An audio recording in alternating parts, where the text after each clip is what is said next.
सदगुरुदेव की जय। Welcome to my channel god lover.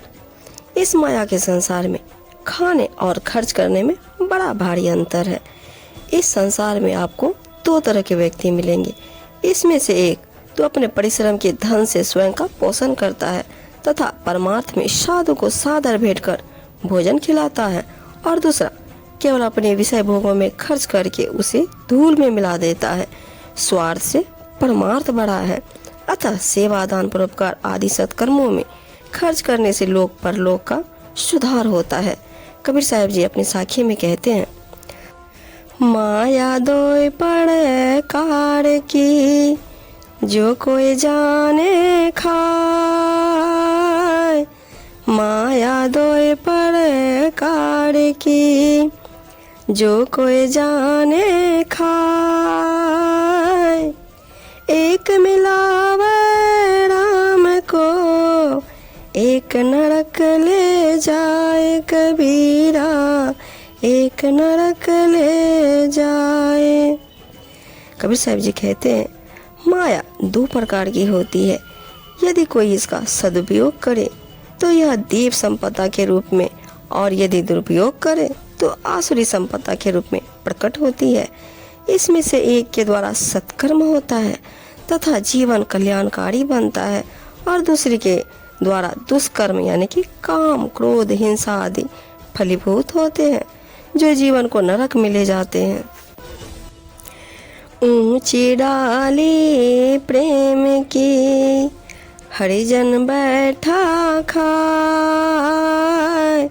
ऊंची डाली प्रेम की, हरिजन बैठा खाए। नीचे बैठी बाघिनी, गिर पड़े ते खाए कबीरा, गिर पड़े ते खाए। कबीर जी कहते हैं, पावन प्रेम रूपी वृक्ष की ऊंची डाल पर बैठा सदगुरु का कोई प्रिय सेवक भक्त सुख शांति रूपी मधुर फल का स्वाद ले रहा है। उस वृक्ष के नीचे महाभयंकर माया रूपी सिंहनी बैठी हुई है। यदि वह गुरु भक्ति से तनिक भी चूक कर नीचे गिर पड़ा तो सिंहनी उसे दबोच कर खा जाएगी। अर्थात भक्ति साधना में माया से सदैव सतर्क रहना चाहिए। कड़क पड़ा मैदान में, कुकुर मिले लख कोट। कड़क पड़ा मैदान में, कुकुर मिले लख कोट। दावा कर लारी मुए, अंत चले सब छोड़ कबीरा, अंत चले सब छोड़। साहिब जी कहते हैं, माया रूपी अस्थि पंजर मैदान में पड़ा हुआ है, और लाखों करोड़ों कुत्ते उसे अपना मानकर उस पर चिपटे हुए हैं। वे सब आपस में लड़ मरे परंतु कुछ न पा सके। यही दशा संसार के अज्ञानी जनों की है, जो इस माया को अपना अपना कहकर मरते हैं, परंतु उनके हाथ कुछ नहीं लगता। अंत में सब उदास होकर उसे छोड़ छाड़ कर चल पड़ते।